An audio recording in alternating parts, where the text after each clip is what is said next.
இன்றைக்கி பிரதி சமையலில் பார்க்க போகிற ரெசிபி குழந்தைங்கள்லாம் ரொம்ப விரும்பி சாப்பிடக்கூடிய ஃப்ரைட் க்ரீம் பன், பொரிச்ச க்ரீம் பன். சரி, இனி இது எப்படி செய்கிறதுன்னு பார்க்கலாம் வாங்க. முதல்ல நம்ம கொஞ்சம் ஈஸ்ட் எடுத்துக்கலாம். நான் 1 டீஸ்பூன் ஈஸ்ட் எடுத்திருக்கேன். அப்புறம் ஈஸ்ட்டை ஆக்டிவேட் பண்ணுறதுக்கு ஒரு அரை கப்பு போல் இளம் சூடுள்ள தண்ணி அதை கலந்துட்டு இது கூட 1 டேபிள் ஸ்பூன் சீனி போட்டுக்கோங்க. போட்டுட்டு அதை நல்லா மிக்ஸ் பண்ணிவிட்டு நம்ம ஒரு 5 நிமிஷம் வச்சுருவோம். அப்போ நல்லா ஆக்டிவேட் ஆகி ரெடி ஆகிடும். நம்ம இனி ஒரு பாத்திரம் எடுத்து இதில் 2.5 கப்பு மாவு சேர்த்துக்கிறோம். கூடவே 3 டேபிள் ஸ்பூன் சீனி, இது கூட அரை டீஸ்பூன் உப்பு சேர்த்துக்கிறோம். இனி நீங்கள் முட்டை வேணும்னா 1 முட்டை சேர்த்துக்கலாம், அது ஆப்ஷனல் தான், வேண்டானா விட்டுடுங்க. நான் இப்போ 1 முட்டை சேர்த்துக்க போகிறேன். முட்டையை நல்லா பீட் பண்ணி இந்த மாவோட நம்ம அதை கலந்துக்கிறோம். கூடவே 1 டேபிள் ஸ்பூன் பட்டர் சேர்த்துருக்கேன். உங்களுக்கு பட்டர் இல்லைன்னா கீ சேர்த்துக்கிட்டா கூட போதும். இதெல்லாம் நல்லா மிக்ஸ் பண்ணிவிட்டு கூடவே நம்ம அந்த ஈஸ்ட் மிக்சர் இருந்தது இல்லையா, அதையும் இது கூட ஆட் பண்ணி நல்ல சப்பாத்தி மாவு பக்குவத்துக்கு நம்ம அதை பிணைஞ்சு கொண்டு வரணும். இப்போ இந்த மாவை நல்ல ஒரு கிச்சன் கவுண்டர்லேயோ இல்லை ஒரு டேபிள்லேயோ போட்டு நல்ல இந்த மாதிரி நீங்கள் நல்லா பிணையணும். சரி, இப்போ நம்ம பிணைஞ்சு வச்ச மாவை ஒரு பாத்திரத்துக்கு மாற்றிட்டு அந்த பாத்திரத்தோட பேஸில் கொஞ்சம் எண்ணெய் தடவிக்கோங்க.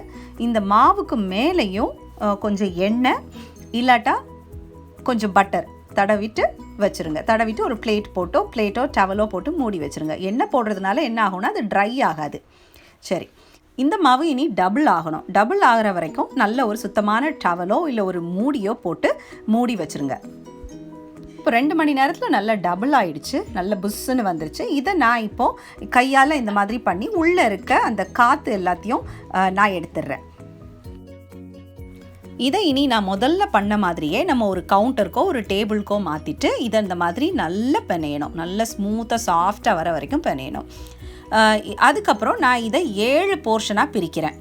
இந்த நான் சொன்ன அளவுக்கு 7 பன் நம்ம செய்யலாம். அதனால நான் 7 பங்காக பிரித்து ஒரு பிளேட்டில் கொஞ்சம் எண்ணெய் தடவி இந்த மாதிரி வெட்டி வச்ச ஒரு துண்டையும் இந்த மாதிரி நல்ல ஸ்மூத்தாக மேலே எந்த வெடிப்பு எதுவும் இல்லாமல் இந்த மாதிரி நல்ல ஸ்மூத்தான சின்ன சின்ன பாலாக நான் செய்து இந்த பிளேட்டில் அடுக்கி வச்சுக்கிறேன். பிளேட்டில் எல்லாத்தையும் அடுக்கி வச்சதுக்கப்புறம் நம்ம உள்ளே வைக்கிறதுக்கு அந்த க்ரீம் ஃபில்லிங் செய்திடலாம்.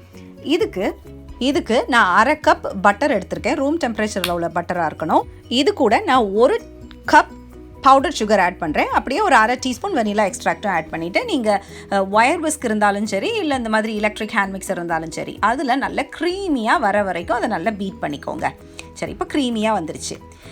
இப்போ நம்ம முன்னாடி பிளேட்டில் அடுக்கி வச்ச அந்த உருண்டைகளை இந்த மாதிரி எண்ணெயில், மிதமான சூடுள்ள எண்ணெயில் நம்ம போட்டு பொரிக்கிறோம்.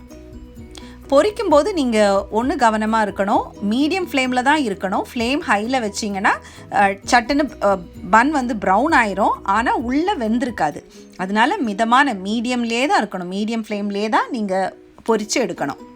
இன்னொன்று முக்கியமாக கவனிக்க வேண்டியது என்னென்னா, ஒரு சைடு இந்த மாதிரி நல்ல ப்ரௌன் ஆன பிறகு தான் நீங்கள் அந்த பன்னை திருப்பி போடணும். அதுக்கு முன்னால் சும்மா திருப்பி போட்டுக்கிட்டே இருந்தோன்னா பன் வந்து சாஃப்டாக வராது.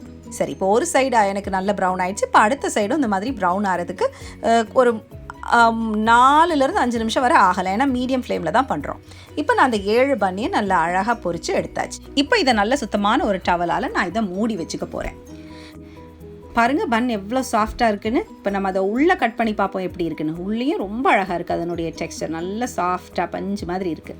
சரி, இப்போ இதை என்ன செய்ய போகிறோம், உள்ளே அந்த க்ரீம் நம்ம ஃபில்லிங் ரெடி பண்ணி வச்சுருந்தோம் இல்லையா, அதை உள்ளே வச்சுட்டு மேலே இந்த மாதிரி லைட்டாக ஒரு அழுத்தம் கொடுத்தோன்னா அந்த க்ரீம் உள்ளேருந்து வெளியில் லைட்டாக அந்த மாதிரி ஒரு லைன் மாதிரி தெரியும்.